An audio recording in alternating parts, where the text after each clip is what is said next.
My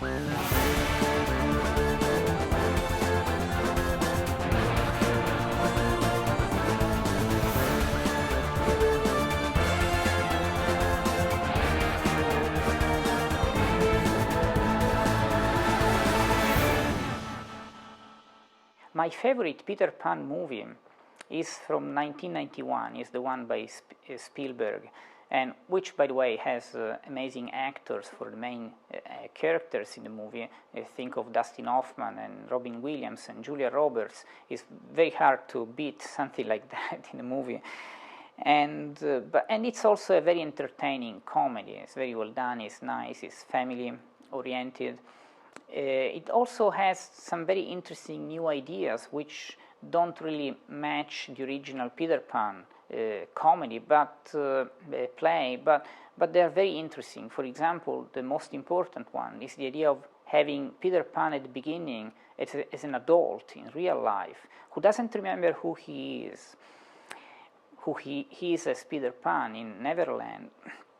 So the reason why I like this movie so much is not about some secondary aspects, but it's about a key fantasy theme that I think the movie grasps perfectly well, also with a great, marvelous ending to it, which is a key fantasy theme is always about finding a right balance between dreams and reality, between real life and our aspirations and dreams, or in a negative way, the idea of avoiding a twofold alienation.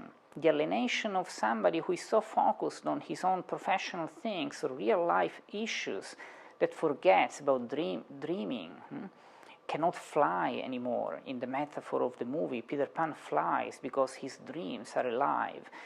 Or the alienation of somebody who is maybe scared of reality, of real life, and kind of take refuge in dreams. So both alienations in the fantasy movies involve losing our identity. So Peter Pan at the beginning of the movie doesn't know who he really is as Peter Pan in Neverland. He needs to find back his identity, and the way he does it is through a happy thought, which is his son. It's interesting that the happy thought making us find back who we really are about interpersonal love. So it's like this alienation brings us back into ourselves, and the happy thought is supposed to bring us beyond ourselves to other people through an interpersonal love. But then, once he's back in Neverland, he can fly again. The other alienation is around the corner. He can forget who he really is as a real adult in this earth, because the dreams are so fascinating. So there is a moment in the movie in which the watcher, who is not really paying attention to the overall meaning of the movie, might be disappointed. There is a moment in which Peter Pan is flying again, and Julia Roberts as Tinkerbell immediately grows bigger to a real person's size, and she, in all her beauty, she kisses Robin Williams. And people might expect that a great love story between Peter Pan and Tinkerbell will, begin in Neverland, but that's not the point. So while kissing Julia Roberts, Robin Williams will think of his wife, and he will say, "But I love my wife."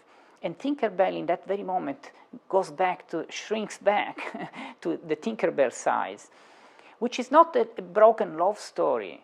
Is actually the avoiding of this alienation. So when dreams were, getting the whole of Peter to Neverland, he needs the happy thought of who he really is. And again, the happy thought is interpersonal love. He's his wife. Now Tinkerbell doesn't disappear. She just goes back to being very small, to be Tinkerbell.